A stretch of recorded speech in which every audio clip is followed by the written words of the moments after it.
Tungayan na natin ang latest sa ating ulat panahon mula sa ating iWeather Center. Sa weather bulletin mula sa Pag-asa, makikita sa ating iWeather Center na as of 1 p.m. ngayong hapon ay nasa 300 km na silangan ng Giwan, Eastern Samar na ang minomonitor na bagyong si Opong, na may taglay na hangin na 110 km per hour at bugso na 135 km per hour at ito ay kumikilos westward. Ito ay nakakaapekto sa Kabikulan, Eastern Visayas, Caraga Region at mga kalapit na lugar.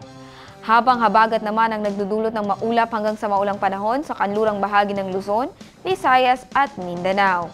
At para naman sa magiging lagay ng ating panahon bukas, sa Cotabato City maglalaro ang agwat ang temperatura sa 23 to 31 degrees Celsius at nasa 50% ang chance of rain. Sa Maguindanao, papalo ang agwat ang temperatura sa 23 to 32 degrees Celsius at nasa 80% ang chance ng pag-ulan. Sa Cotabato Province, maglalaro sa 20 to 30 degrees Celsius ang agwat ang temperatura at 70% ang chance ng uulan. 26 to 32 degrees Celsius naman ang magiging agwat ang temperatura sa Davao City bukas at 70% ang chance of rain.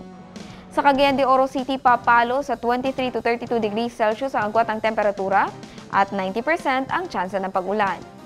24 to 31 degrees Celsius ang inaasahang magiging agwat ang temperatura sa Zamboanga City bukas at 50% ang chance ng uulan. Ang Lanao del Norte ay papalo bukas sa 22 to 29 degrees Celsius ang agwat ang temperatura at nasa 100% ang chance ng pag-ulan.